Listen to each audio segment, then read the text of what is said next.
سلام به مخاطبین شبکه تلرسانی طلا سکه و ارز. محمد وظفشان هستم، تریدر و تحلیلگر بازارهای مالی. امروز دهم خرداد ماه به تحلیل وضعیت طلای آب شده نقدی می‌پردازیم.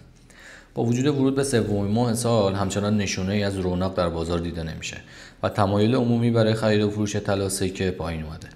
فضای کلی بازار در وضعیت رکود باقی مونده و در بازار ارز همین هفته شرایط خاصی حاکم بود. فضای انتظار و نظاره بین معامله‌گران شکل گرفته و شاهد کنترل بانک مرکزی بر نوسان قیمت دلار بودیم، چرا که شایعاتی درباره احتمال برگزاری دور ششم مذاکرات ایران و آمریکا در عمان مطرح شد و شاهد کاهش ریسک پذیری در بازار هستیم. در حالی که اغلب بازارها در وضعیت ایستا قرار داشتند، بازار طلای آب شده واکنش متفاوتی نشون داد. قیمت آب شده در هفته اخیر بین 27 تا 28 میلیون تومان نوسان داشت، اما نکته مهم شکل‌گیری حباب منفی در آب شده نقدی بود. یعنی قیمت بازاری طلا پایین‌تر از ارزش ذاتی اونه.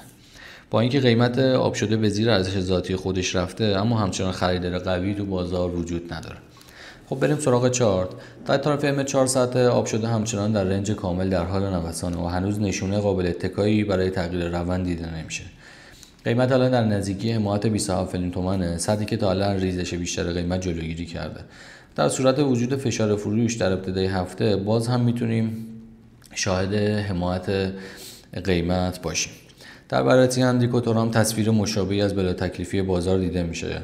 RSI در محدوده 45 قرار داره و هیستوگرام مکتی در ناحیه منفی اما در نزدیکی لول صفر در حال نوسان و میله‌های کوتاه مکتی نشون دهنده از حالت سکون در بازاره.